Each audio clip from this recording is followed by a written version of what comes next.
व्यवस्था। सुना सुनावा। जहिया से चढ़ल बाटे चैत के महीना,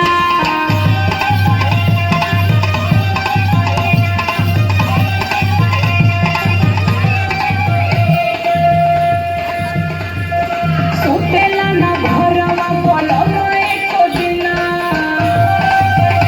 तनी घरों में दिखा। हाँ, बराबर सुन के पुखारी है।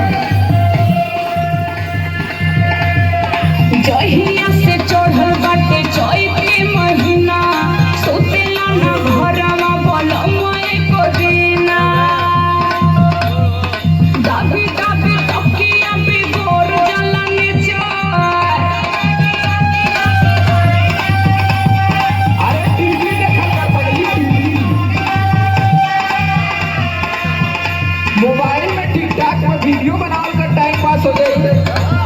देखा थी कुल मेहरारू बनावत थी। हमरे ना ना मिला हो। यह खाली तोरे ना आवेला।